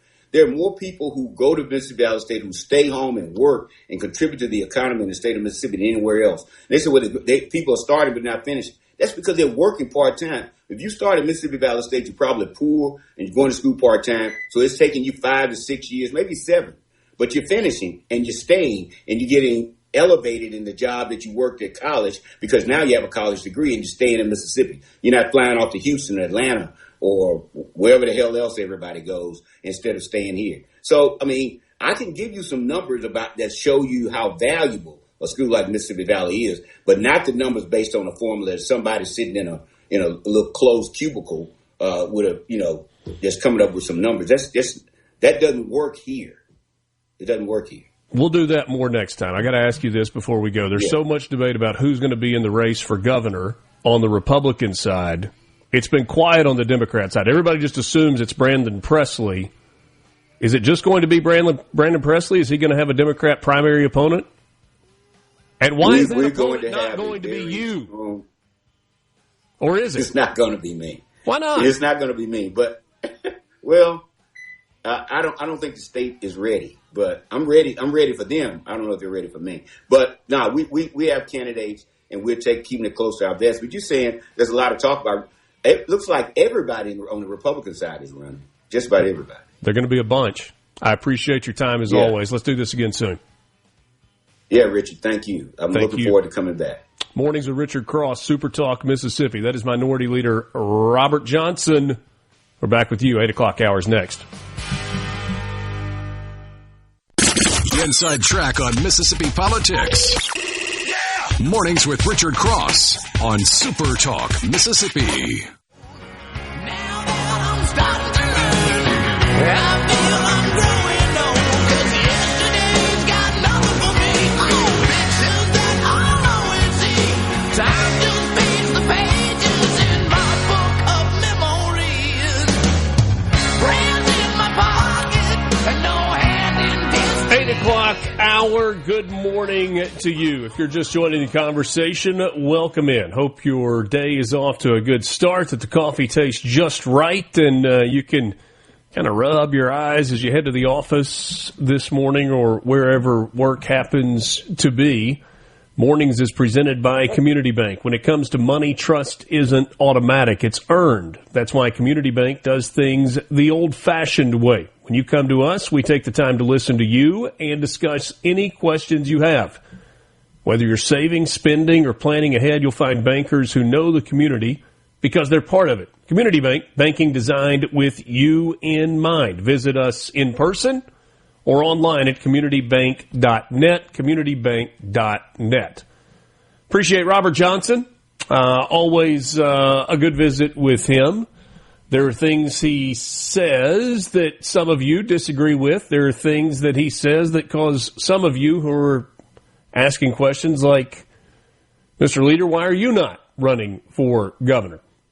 There are things that he and I agree on, and there are things that we disagree wholeheartedly on. I do look forward to a more in-depth conversation with Leader Johnson about funding formulas for IHL schools. He is a huge advocate for Mississippi Valley State, and he should be. He absolutely should be. But in terms of performance metrics, Mississippi Valley State is not performing well in terms of graduating students and getting them into jobs that are especially beneficial for the state of Mississippi. And look, it's not necessarily the job of a university to say, hey, we are going to provide jobs for the state in which we reside. That doesn't necessarily need to be the core function of a university. A university's job is to educate students in the fields that they want to be educated in. They are paying for school, and therefore they should have the opportunity to major in English or psychology or engineering or whatever the interest is. But that conversation does become more relevant when you say, okay, yeah, but state funding dollars, public money is going to these schools. That's all of the schools. It's not just Mississippi Valley State. It's Ole Miss and Mississippi State and Southern Miss and Alcorn and Jackson State and the W and all of these schools are receiving state money. And so if the state says, hey, if you want to continue to receive tax dollars to engage in your mission, to fund in your mission, there are a couple of things that we need to do that are going to hold you accountable, that the money is being spent wisely. One, you need to be graduating students. And we recognize that the timeline for graduation may be different based on economic factors for some students. But you need to be graduating students. They need to not just be coming to school, but they need to be finishing school. And there need to be benchmarks for progress along the way. And oh, by the way, as a state, we need more of fill in the blank. Teachers, doctors, nurses, pharmacists, engineers, data scientists, etc. And so we are going to incentivize you with dollars to provide programs that are going to produce graduates who are ready to go into our workforce to fill the jobs that we have been working so very hard as a state to create, so that there is a return on investment for the state of Mississippi beyond just throwing dollars into a black hole, never to be heard from again. And Robert Johnson pointed out that Mississippi Valley State graduates largely stay in state. That's fantastic.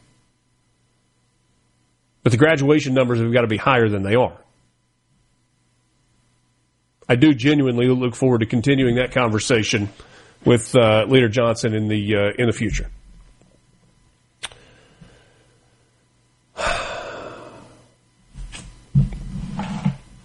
For all of the celebration of America 250, there was there were some rough stories out of the weekend as well, one of them coming from Memphis. 2 Tennessee National Guard members assigned to a crime-fighting patrol in Memphis fatally shot a man who turned toward the soldiers with a gun during a downtown pursuit. I think it was just last week, maybe it was 2 weeks ago, where we talked about the difference in Memphis today than 6 to 9 months ago, than a year ago. With that task force in place, with the National Guard presence, there are people that are saying that Memphis feels and is safer than it was pre-National Guard, pre-task force. If you watch some of the videos from Memphis, it felt like there was a regression over the weekend. A lot of violent activity.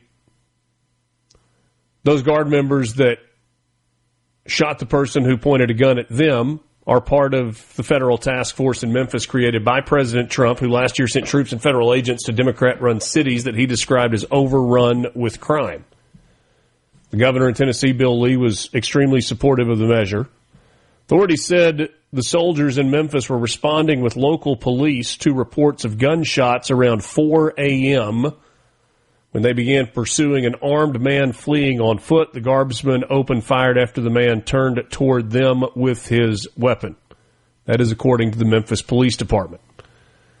Tennessee Bureau of Investigation is looking into the matter, investigating the circumstances of the shooting. No law enforcement officers were injured. The deceased is Tyron Johnson. Died at the scene. His older cousin said authorities told family members that he had been shot twice in the chest. Authorities on Sunday did not immediately respond to questions about the number of shots fired, and TBI declined to comment.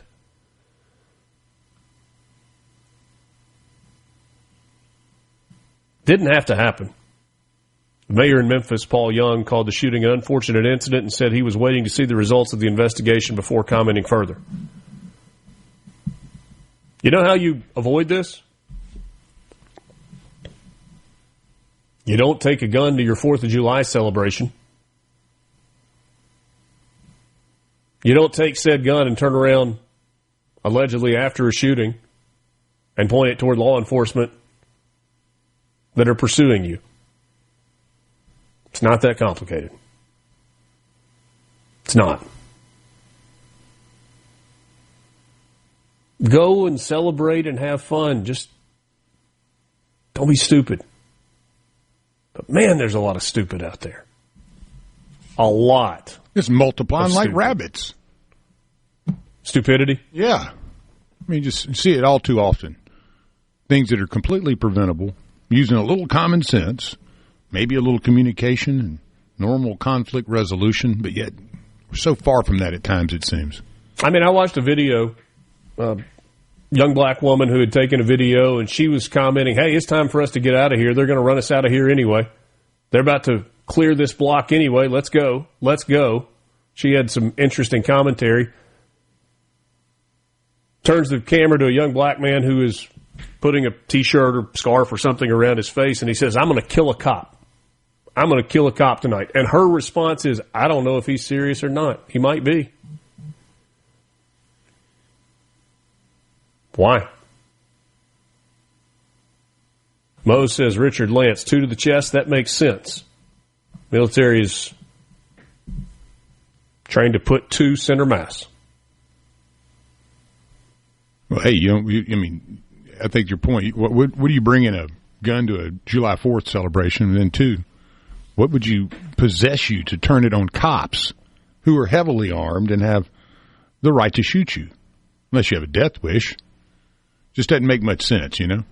If you point a weapon at a law enforcement officer, they are trained to respond with deadly, lethal force, period. That's their training. I mean, what do you think? It's like all of a sudden, hey, I'm going to turn around and I'm going to point this pistol at 2 National Guard members. You think they're going to be like, whoa, whoa, hey, let's talk about this a little bit. No, their life is now threatened. And they will not hesitate. They're trained not to. It's awful. And it feels like there's progress that is being made. Hopefully it's 2 steps forward and 1 step back, not 1 step forward and 2 steps back. Back with you after this. Mornings with Richard Cross, Super Talk, Mississippi. Thanks for joining us.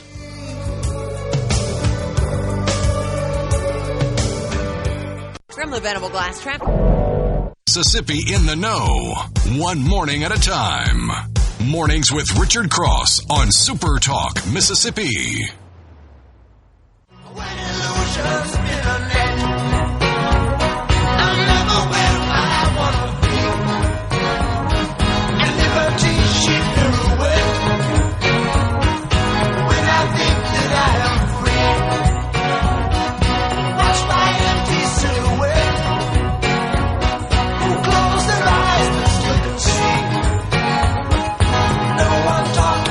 Back with you. This is Mornings with Richard Cross. JT Mitchell will join us coming up in about 15 minutes. We'll catch up with him on the news from the weekend and look ahead to this week as well.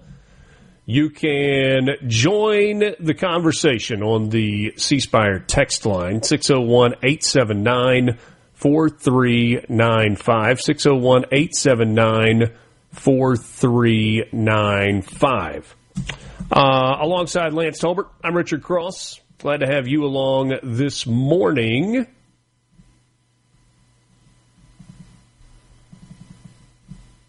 Sorry. I'm trying to multitask, and it's not working as well as I wanted to. There we go. Sorry, I was trying to send an email.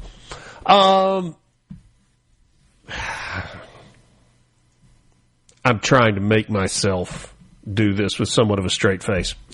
You know, when I am of the opinion that people should celebrate their wedding day in whatever way they deem appropriate. If it is the smallest of small ceremonies where you visit the courthouse or the chancery clerk's office or the justice of the peace and you get hitched and you go on about your life, good for you. If you want to have a small celebration with family and friends, good for you. If you want to have a big southern wedding where your parents go into years and years and years of debt to pay for it, good for you. If you got $1 billion and you want to spend $100 million on a wedding, good for you. Whatever works for you, I'm for it. And so I have zero outrage about this, but what a spectacle the Taylor Swift-Travis Kelce wedding was this weekend. C-Spire text line, 601-879-4395. Just don't have it on a fall Saturday. Yeah. But you know what? If you want to get married in the fall on a Saturday because you don't want it to be hotter than the hinges of Hades on your wedding day, that's fine. Just don't be upset when people don't show up. If somebody chooses a football game over coming to your matrimonial bliss, your celebration of the beginning of a new life together, you are not allowed to hold that against them. You scheduled it as to what was convenient for you, and if it works for them, they'll come. Did you consume any of this, Lance? Madison Square Garden for a Friday night wedding for 1,000+ people with the officiant Adam Sandler. Oh, nice. No, I did not partake in any of the wedding ceremonies.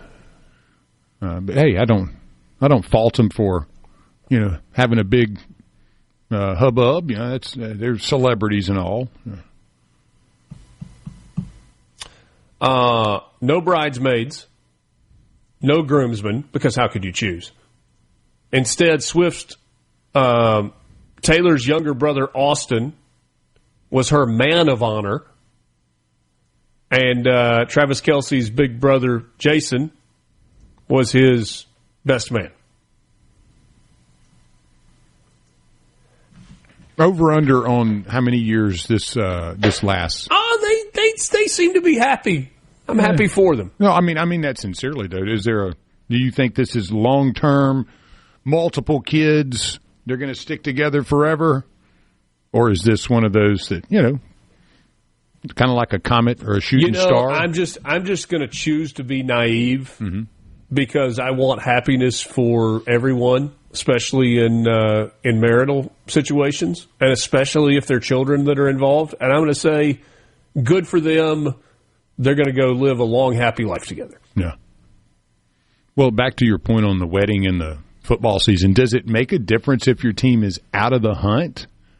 Or if they're still playing for something. You don't know that when you schedule the wedding. But let's just say it's a November wedding, and you got a good idea that your team is 2 and whatever, and they probably aren't making a playoff. Are you going to hold it against them if they don't come to your wedding then? Or does a super fan really have to be in their seats? You are not allowed to hold any grudge on any person that chooses not to come to your wedding when you scheduled it on a Saturday in the fall in the South. I like it, man. You got to stick to it. Can't hold a grudge. Okay.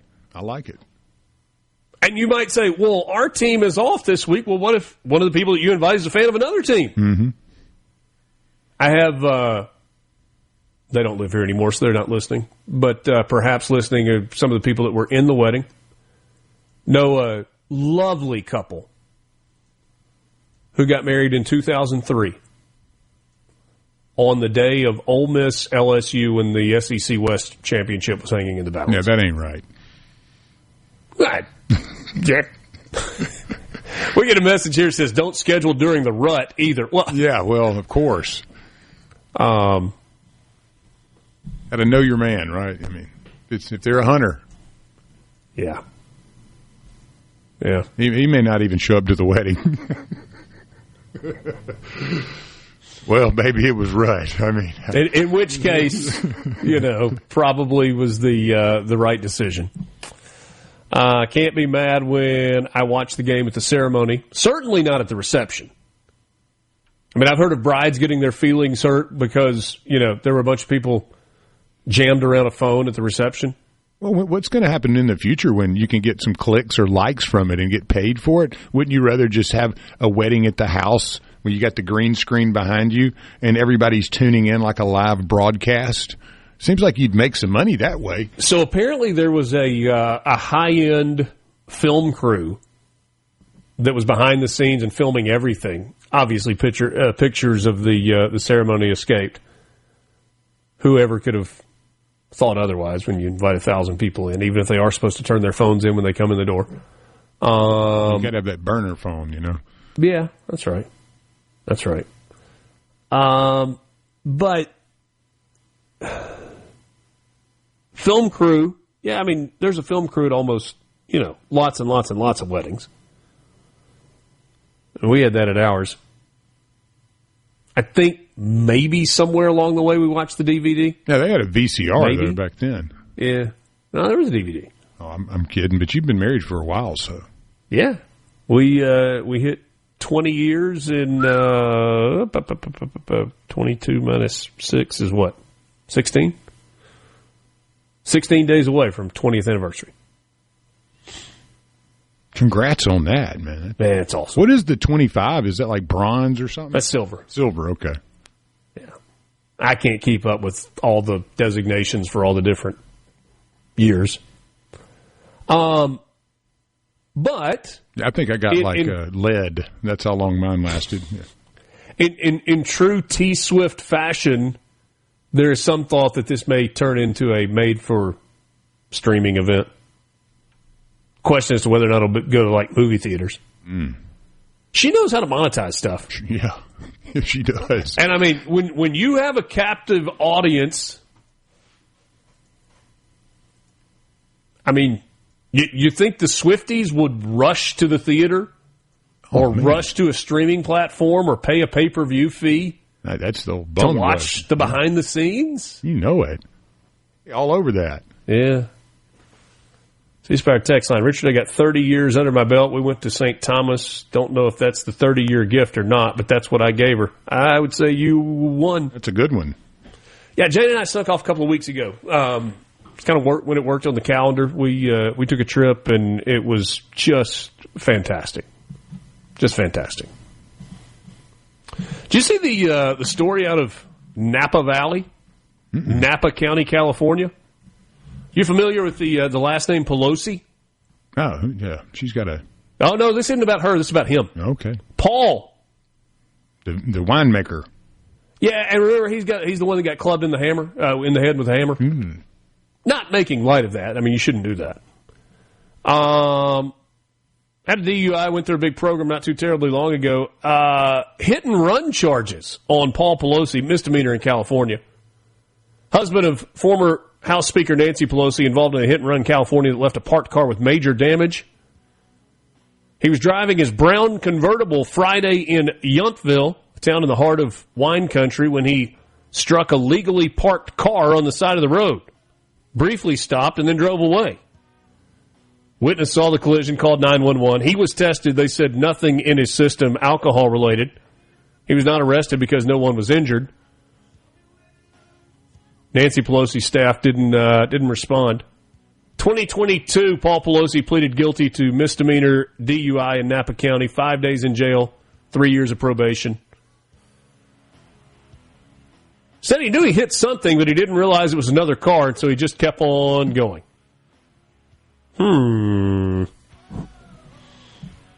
Be careful out there, Paul Pelosi. He's 86. JT Mitchell joins us next. Mornings with Richard Cross, Super Talk, Mississippi. From the Seabrook. Know where the news is going next. Mornings with Richard Cross on Super Talk, Mississippi.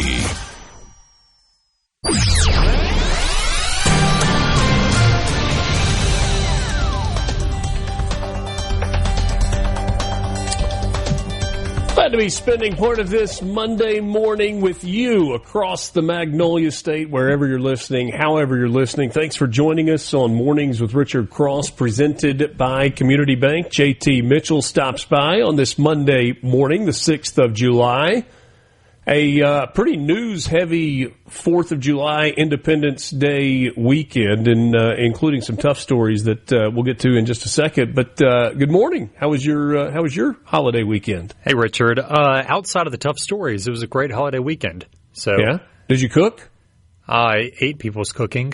Okay, so you went elsewhere for the eating. I did. I actually did help my wife make a homemade key lime pie. Oh, my job. Yes, sir. Yes, it'll change your life. My job is to squeeze the limes, and you have to squeeze like 2 bags of key limes to get your 3/4 of a cup or 1 cup of lime juice, but it is worth it. Divine. I got 1 piece left. You think that's better than going like even the all natural lime juice in a bottle? I do, absolutely. And my wife is the one who bakes, and she used to bake every single Sunday. We've kind of tapered that back a little bit because I was on the way to type 2 diabetes. But her key lime pie is life-changing, and I got 1 piece left in the fridge, and I may sneak over at lunch and eat it. A big key lime pie fan. Had key lime pie Thursday night at the Red Bar. So it was a restaurant key lime pie? Yeah. I'm sure it was pretty good, too. Theirs is really, really good. Yeah. So you had a beach week. In fact, we doubled up on desserts on Thursday That's night. what I'm talking about. Red Bar has the world's largest bread pudding dessert. I mean, it's massive, with a couple of scoops of ice cream on the side, but then the key lime pie is good. There were a bunch of us, so we split them. Big fan, in your situation, if you have people you trust or family or whatever, of getting several desserts and just passing it around. Bring a bunch of spoons. Just bring a bunch of spoons. Yeah. No, I am with you. Fireworks? I watched fireworks. Yeah. Our day mostly was, there was a little news. We swam a little bit, and then we went over to a friend's house for a 4th of July party, and it was all good. How about you? Have a good holiday? Yeah, it was good. It was really good. It was, we still worked last week, but from a different location. It was good to get away a little bit, and nice to be back in a routine. I mean, it was good to get home. Well, we're glad to have you back. Thank you.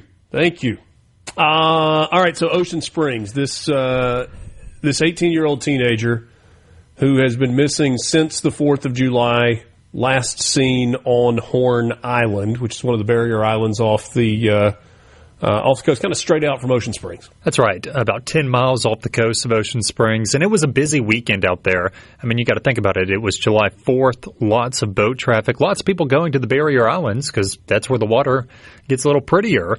Unfortunately, we got word from the Jackson County Sheriff's Department early yesterday that they don't know if 18-year-old Nolan Xavier Wells made it back from Horn Island. And they've been searching for him since. They're out there, pretty much every law enforcement agency, MDMR, Harrison County Sheriffs, the United Cajun Navy has even stepped in, and they've been searching the island. His family has gone out there to look for him. Now, Nolan he played football at Ocean Springs High. He, I believe, is a freshman at Southwest Mississippi Community College. We have pictures all over the website, supertalk.fm. He was last seen in a picture wearing swim trunks. His family believes he was kind of on, the western tip of the island's north end.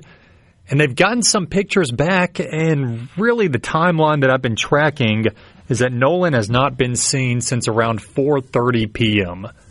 on July 4th, and that's a long time. Yeah. And so law enforcement is really asking anybody who maybe spoke with him that day or saw him from afar or best case scenario, maybe gave him a ride back to the mainland. If you have not spoken to law enforcement, please do so immediately.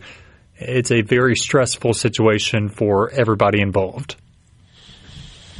Is there any presumption at this point of an accident, a foul play, of trying to disappear, like intentionally? Just don't know at this point? Nothing yet.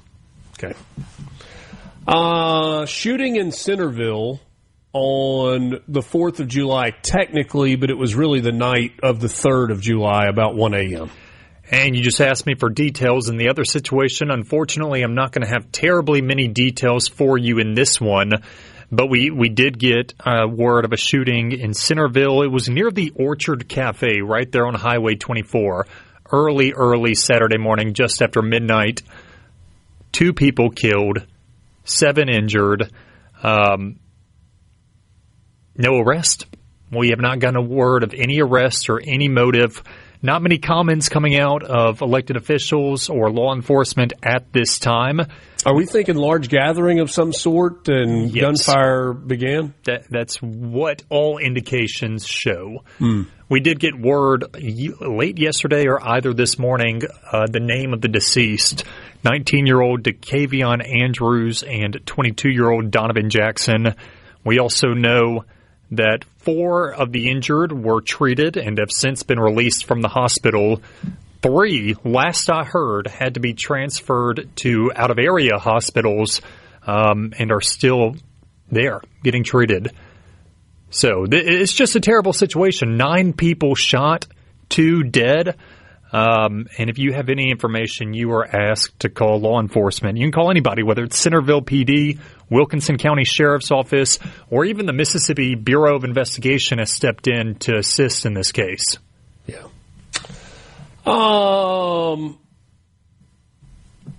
We've got a trial that is finally coming up. I don't know if there's going to be anybody left to actually put on trial, as Jody Owens copped a plea deal last week and is no longer the DA. An interim DA has been put into place. We'll see if the governor does indeed appoint, I guess July 11th is the deadline for him to appoint a new district attorney for Hinds County. But there's a lot of complication with that in election and then another election because of that becoming a 3-county district. And anyway, setting all of that aside, we got Lumumba left. Is he going to fight this to the end, or is he going to cop a deal at the 11th hour? And lots of people are forgetting about Aaron Banks. The former councilman is still in it, but as you point out, Mayor Chokwe and Lumumba, the former Jackson mayor, is still the big fish here. And I'm not going to lie to you, Richard. When we got this Jody plea agreement last week, I was shocked. I thought that they would have reached plea deals way earlier. I also thought, reading every single word of every document that's been made public to us, that Jody was the big fish. I really did. They had him in all these indictment records, all these court records, looking like he was the ringleader on this situation. Yeah. And if you read it closely, the former mayor, I mean, you can probably say a lot of things about him, but he's smart. I will say that. He is smart. And all of his answers in those conversations in the court documents are kind of one word. Like, okay, all right. This whole plea agreement, and I've workshopped maybe Jody this. Owens is smart, too. Maybe he recognized that he was probably going to be convicted, and he better get the best deal that he can get. And if that includes singing like a bird, you can't help but wonder if there's going to be a little bit of singing like a bird. Well, I think there's going to be. Jody is smart. Jody's a talented attorney. Anybody who's worked with him can tell you that. But, you know, maybe, and I've workshopped this with a few attorneys that I know, maybe one of the main reasons they wanted a plea deal, and when I say they, I mean the federal prosecutors, they wanted a plea deal so bad was because they looked over everything and maybe that they didn't have enough to just go in there and straight up get an easy conviction of the former mayor. Now, if you have Jody Owens entering the courtroom and, in your words, singing like a bird, that makes it a lot easier to try to get a conviction of the former mayor. And so... Because he's not the first to take a deal. There are a number of deals that have already been handed down over a year ago. Former Councilwoman Angelique Lee, Jody's cousin and business partner, Sharik Marv Smith, have all reached plea deals. Yeah. Well, and worth mentioning, there was kind of a final Hail Mary, it appeared, from Jody Owens seeking a dismissal of all charges, and the judge was like, no, absolutely not. Yeah, and he also argued alcoholism, and the judge said, have you been treated for alcoholism? He said no. Okay, so that argument was immediately void, but he reached a plea deal, and I expect him to be in the courtroom if that happens 1 week from today. You never know. The former mayor, Chokwe Ntarlamumba, and the former councilman, Aaron Banks, could flip. In the courtroom in a suit or in shackles? Well, he's not going to get much time, it doesn't look like. I mean, he was facing up to 100 years, and now he's up to 5 years. They may let him wear a tie. I don't know. Feels like an orange jumpsuit would be more effective, doesn't it? We'll try to get a meeting with that judge beforehand. You and me. Mornings with Richard Cross, Super Talk, Mississippi. A little more with JT Mitchell right after this.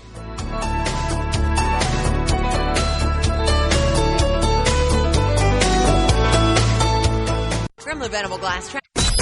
No filibuster. Just everything you need to know to start your day smarter. Mornings with Richard Cross on Super Talk, Mississippi.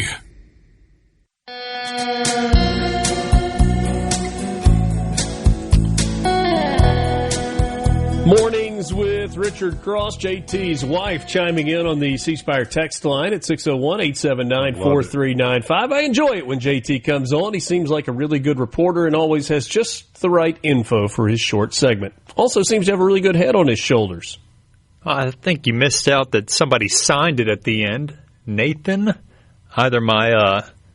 We can't confirm or deny that that's his real name. I appreciate you, Nathan. She was trying to... If that is my wife with a different phone number, number one, why do we have a separate phone? We may have to talk about that. Number two... It's a burner. I appreciate you, babe. Thank you, Nathan. Seriously. Nathan, I actually agree with you. I think JT is just swell.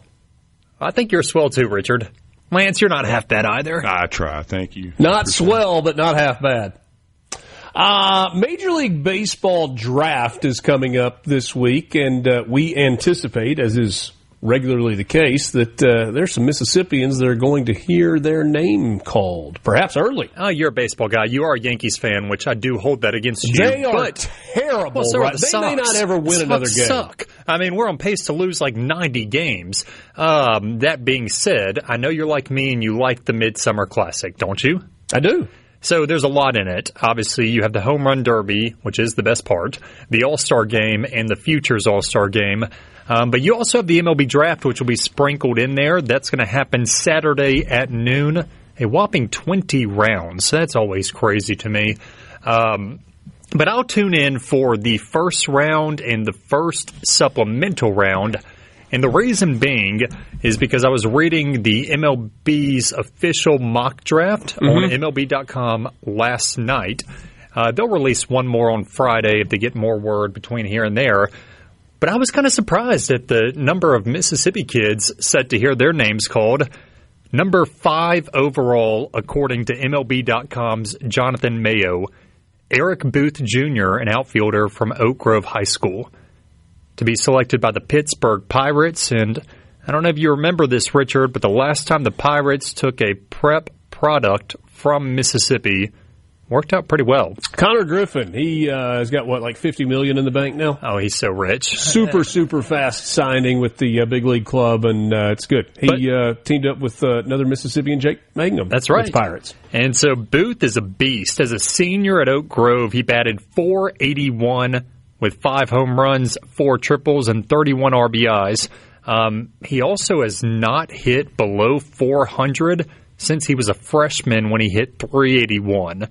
Okay. Pretty good. Pretty good. In this mock draft, number 11 overall, Sorry, Bulldog fans. Ace Reese is leaving. I know he did put out a pretty emotional Instagram post. You would have known that, but he earned it. Number 11 to the Nats would be Ace Reese. And there's no doubt Bulldog fans will miss him. Number 33 overall to the Tampa Bay Rays. Now, this is the supplemental first round, which, how I understand it, these supplemental rounds are to help low market or low revenue teams have a little more competitive balance.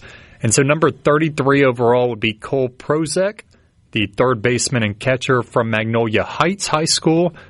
Also a beast. I mean, he was the Gatorade Player of the Year. He batted .585 with 18 home runs as a senior. But he is committed to Ole Miss. Yeah. That's right. So he will have a decision to make. Maybe. Not much of one. Another person who may have a decision, or in Richard's words, not much of one, is Cade Townsend. He's predicted to go number 37 in the supplemental first round to the Colorado Rockies. Kind of surprised by that? Kind of not? No, left-hander that throws it 95 to 97.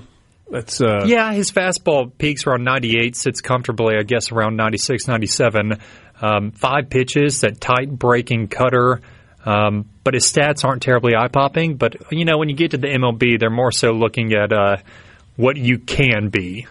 Yes, sir. They got a farm system for a reason.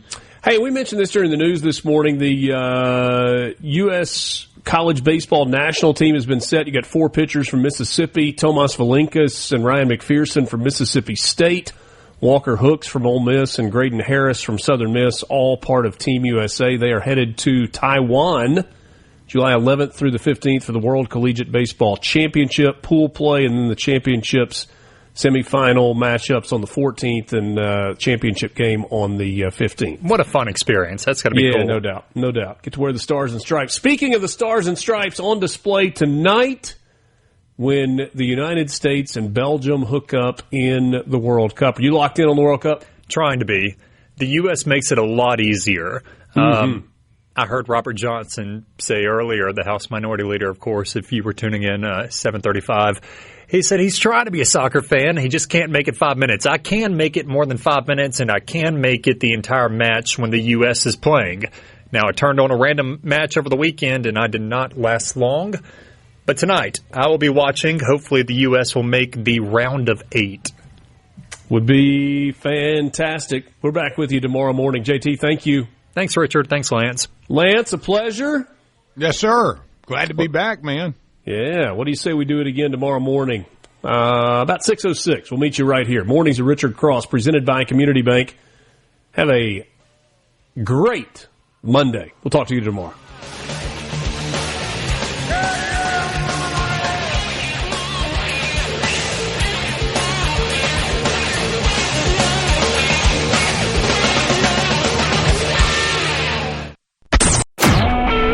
SuperTalk Mississippi Media Production.